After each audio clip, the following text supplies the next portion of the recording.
যে পরীক্ষাটা সকালে কেন আপনি জানেন না বিষয়টা?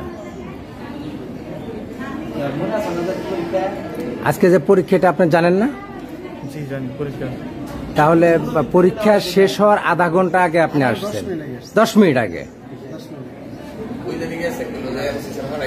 মানে ব্যাপারটা হয়েছে অনলাইনে হচ্ছে তাই দেখছি, পরীক্ষার রুটিন দেখছি। ওইটা যে 2024 সালের এসএসসি পরীক্ষার রুটিন, এটা নিশ্চিত হয় নাই।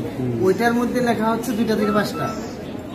ওটা কি রুটিন দেখছে ওটা তো বলতে পারবো না। 2024 সালের এসএসসি পরীক্ষার্থীদের না, এটা হয়তো অন্য কোনো রুটিন দেখছে, দেখে সে ভুলে গেছে। স্যার তাহলে এই পরীক্ষার্থী পরবর্তী পরীক্ষাগুলো দিতে পরীক্ষাগুলি সে যথারীতি দিয়ে যাবে, এবং আজকে যে পরীক্ষাটা সে দিতে পারলো না, আগামী বছর অর্থাৎ 2025 সালে শুধু এই পরীক্ষাটা দিলেই হবে। আর আগামী পরীক্ষাগুলো নিয়ম মাফিক সে দিয়ে যাবে। যদি পাশ করে অন্য পরীক্ষাগুলায়, তাহলে আগামীতে শুধু আজকের এই পরীক্ষাটা দিলেই হবে। বাংলা প্রথম পত্র পরীক্ষা একটা দিলেই হবে। এইটুকু সমাধান। ভাইয়ের নামটা কি ভাই? নাম পরিচয়টা বলেন ভাই, আপনার নাম পরিচয়? রাসেল।